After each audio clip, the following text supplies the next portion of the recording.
Okay, so some of you have got in touch and asked about palettes for acrylic paint.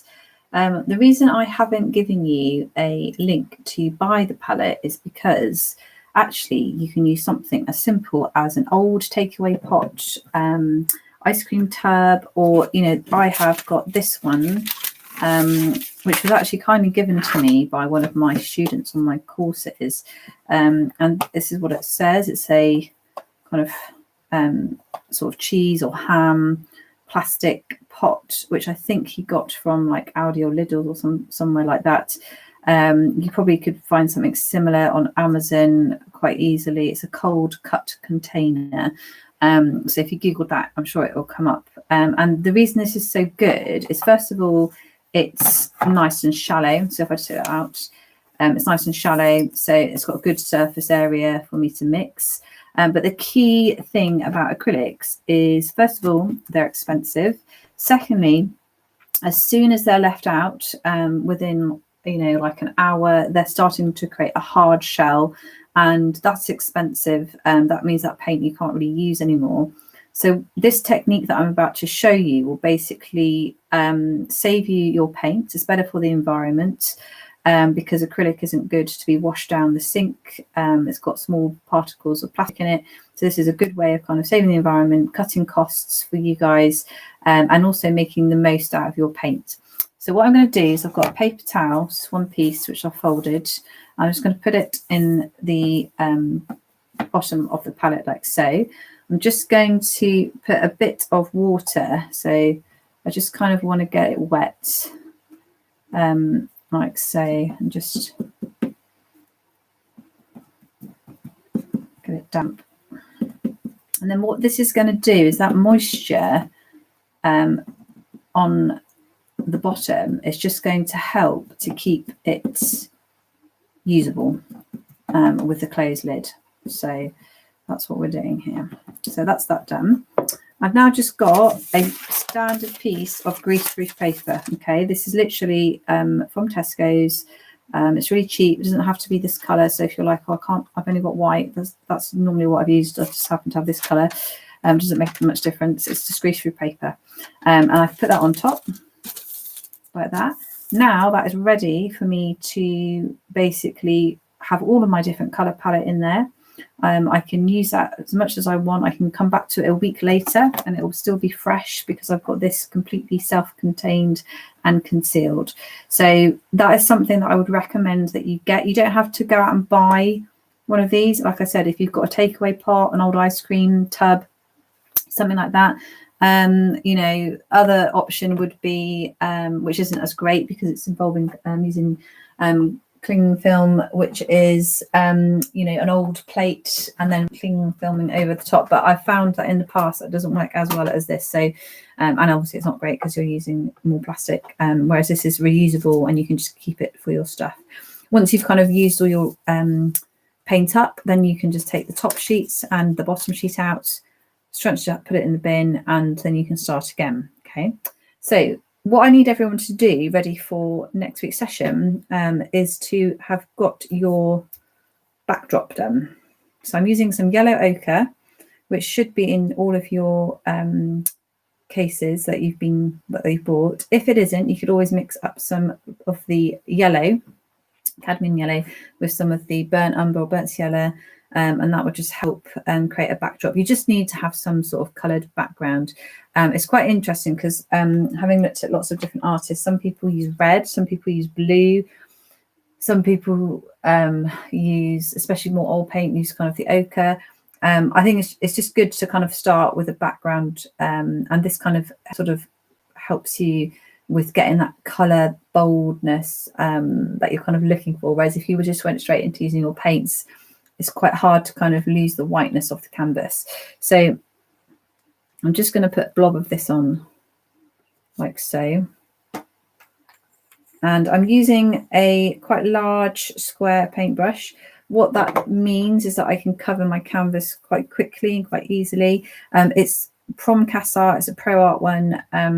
It's specifically for doing oils or acrylic because it's a harder brush. So, you know, if you haven't got one of those, it's just easier to kind of move the paint around. What I'm going to do now, because I don't want the background like super thick with paint. I just want to create like a wash. I'm just going to add some water to my mix, just get it kind of properly covered. Notice that I'm kind of wiping off the excess though, so I'm not kind of getting it all bunched up onto the paintbrush.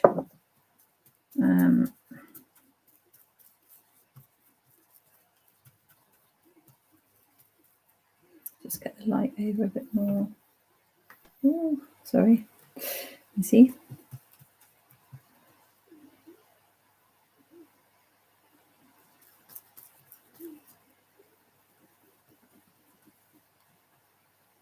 Let's get that bit down as well.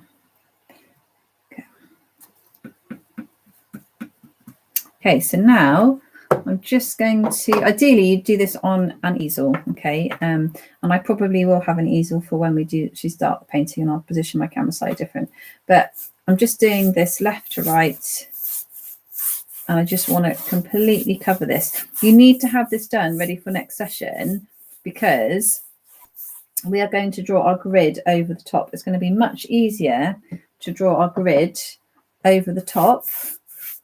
So this literally is just a background wash. Oh, sorry, this is so long.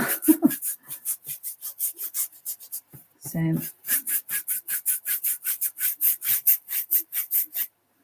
get a bit more water on there as well.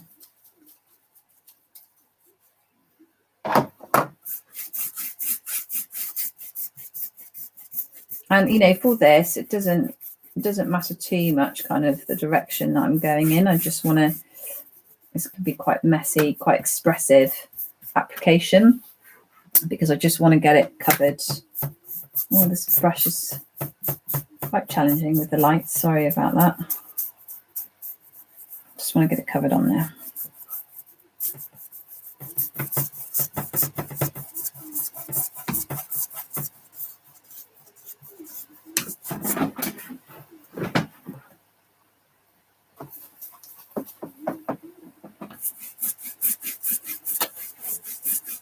And this board that I've got is an A3 hardboard. It's similar to ones that I put in the Cass Art. We didn't have A3, but you know, most of you will be working with a single portrait, so that's fine. If I just did one portrait of if I chose to do a portrait of my children and only did one of them, obviously that's going to cause issues.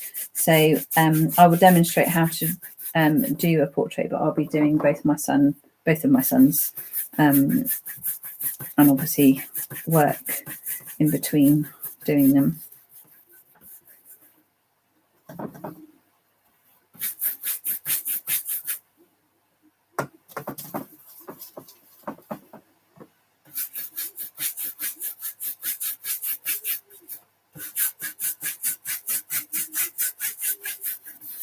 So you can see most of my paint is probably getting used up now.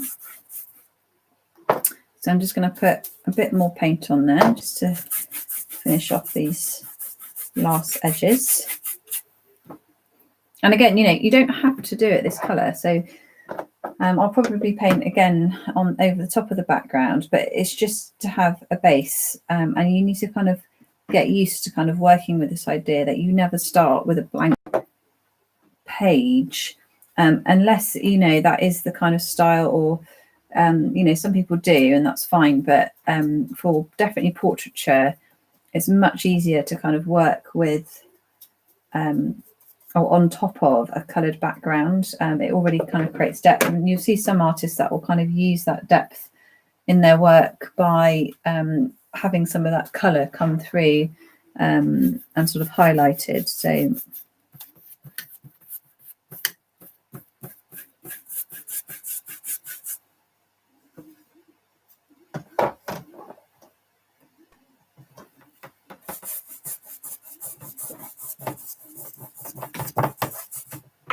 just carry on getting that all on.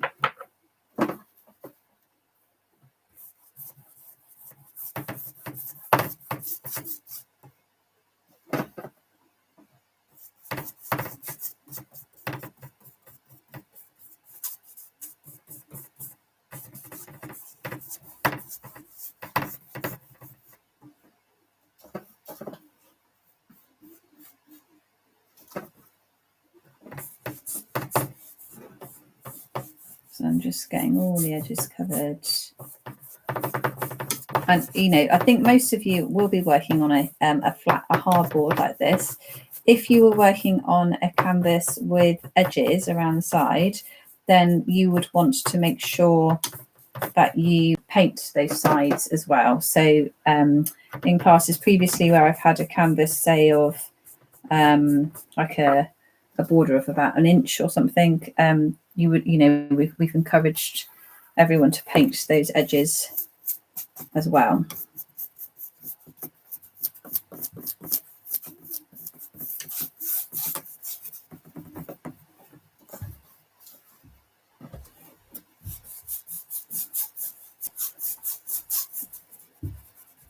Okay, that's nearly done. Also, the other thing to point out is acrylic paints do not come out of your clothes. So wear something which is going to protect them, like an apron, or alternatively wear some old clothes that you do not mind getting paint on. So they don't come out. It's very difficult. I'm pressing this up against my apron on the edge, so that's fine, because I know that doesn't matter if it gets it on my apron. And it's just this final edge. I'll get the rest of the paint from there.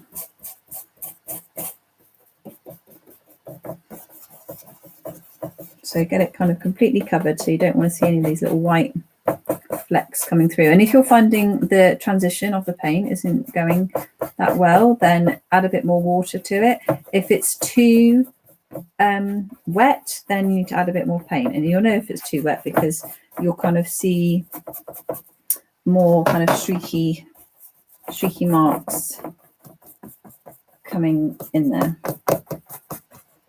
Okay, so now my board is completely finished, as in it's all ready to go, so you can see that there. Okay, so I am ready to do my grid now for next week. Make sure with your paintbrush that you do wash it out really well. You know, rinse it in the pot, rinse it under a running kind of warm tap. Slightly massage the bristles whilst you're doing that, just to get rid of any paint that's left in there and not cleaned properly. It will just go hard, and that's a waste of a really good and expensive brush. So just make sure that yeah, you're like cleaning it really well at the end. Okay, any questions, do get in touch. Thanks, bye.